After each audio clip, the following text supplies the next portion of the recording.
নদীর পাড়ের এক আম গাছে এক বান্দর থাকতো, আর ওই নদীতেই বিশাল এক কুমির থাকতো। ওই বান্দর আর কুমিরের মধ্যে ছিল গভীর বন্ধুত্ব। প্রতিদিন গাছ থেকে আম পেড়ে বান্দর ওই কুমিরকে খাওয়াতো। একদিন আম নিয়ে কুমিরটা তার স্ত্রীর কাছে গিয়ে বলল, এই আমটা আমার বন্ধু আমাকে দিয়েছে, খাইয়া দেখো, জনমের মতো মিষ্টি। এই রকমের মিষ্টি আম প্রতিদিন আমার বান্দর বন্ধু আমাকে খাওয়ায়। কুমিরের কথা মতো তার স্ত্রী আমটা খেয়ে দেখে সত্যিই তো প্রচন্ড পরিমাণে মিষ্টি। তখন সেই কুমিরের বউ বলে উঠল, যদি এই আমটাই এত মিষ্টি হয়ে থাকে, তাহলে তোমার যেই বান্দর বন্ধু নিয়মিত এই আম খায়, না জানি তার কলিজাটা কত মিষ্টি।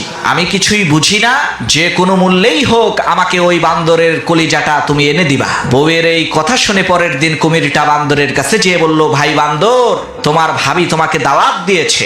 গতকালকে তোমার আর আমার গভীর বন্ধুত্বের আলোচনা শুনে সে বলেছে, বান্দর তোমার এত ভালো একজন বন্ধু, তাহলে একদিন তাকে আমাদের বাড়িতে নিয়ে এসো। কুমিরের এই কথা শুনে বান্দর কোনো কিছু না ভেবে এক লাফে কুমিরের পিঠে এসে বসলো আর বলল, চলো আজকে ভাবির হাতের রান্না খাবো। চলতে চলতে নদীর মাঝখানে যাওয়ার পর কুমির বলে উঠল, ভাই বান্দর, আসল কথা হলো তোমার ভাবি তোমার কলিজাটা খেতে চায়, এ কারণেই আমি তোমাকে নিয়ে যাচ্ছি। কুমিরের এই কথা শুনে বান্দর ভয় পেয়ে গেল, কিন্তু সে হাই হুতাশ না করে হেসে দিয়ে বলল, আরে ভাই, এই সামান্য একটা বিষয় তুমি আমাকে আগে বলবা না?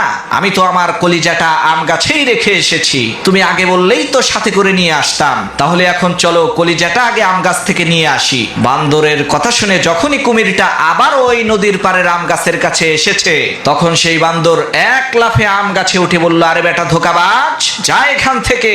আমি তোর উপরে ভরসা করেছি, তোকে মহব্বত করেছি, আর তুই আমার সাথে এত বড় ধোঁকাবাজি করলি। প্রিয় বন্ধুগণ, আজকাল এই দুনিয়ার পরতে পরতে ধোঁকাবাজ লুকিয়ে আছে। আপনি সবাইকে যখন বিশ্বাস করবেন, সবাইকে যখন ভালোবাসবেন, তখন অবশ্যই কিন্তু আপনি ধোঁকাবাজের খপ্পরে পড়বেন।